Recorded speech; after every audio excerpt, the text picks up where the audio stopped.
चलो। नमस्ते दोस्तों, प्रणाम। एक हम लोग विवाह गीत लेके आए हैं। अच्छा लगे तो लाइक सब्सक्राइब कीजिएगा, कमेंट बताइएगा कि गाना कैसा लगा।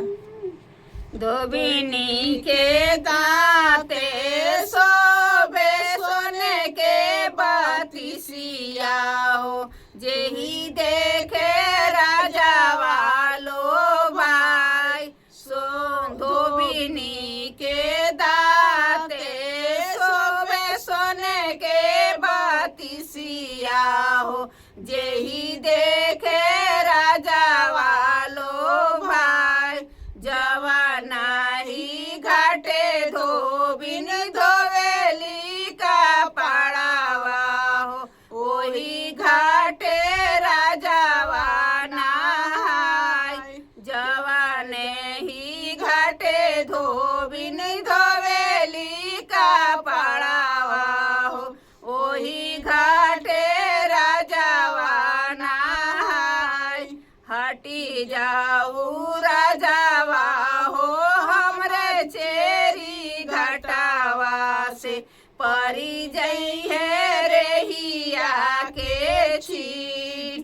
हटी जाऊ राजावा हो हमरे चेरी घटावा से, परी जई है रेहिया के छीट।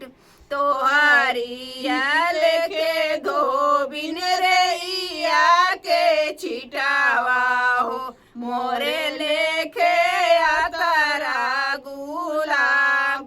तोहरे लेके धोबिन रेहिया के छिटावा हो, मोरे लेके आतारा गुलाब।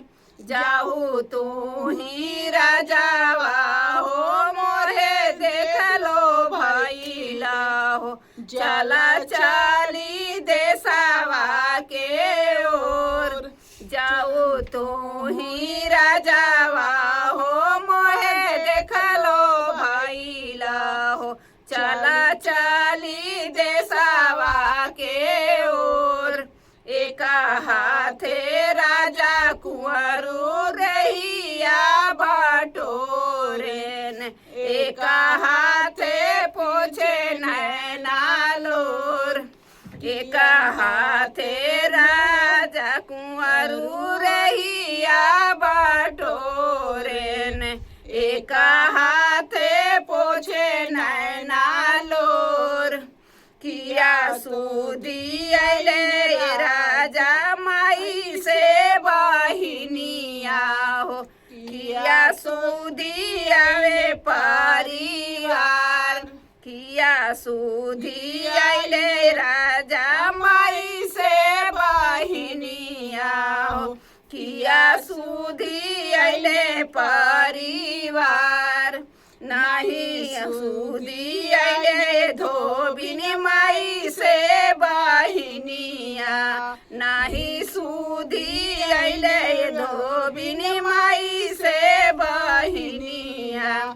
सुदिया तले धोबिन पहिली बियाहिया, सुदिया तले धोबिन पहिली बियाहिया।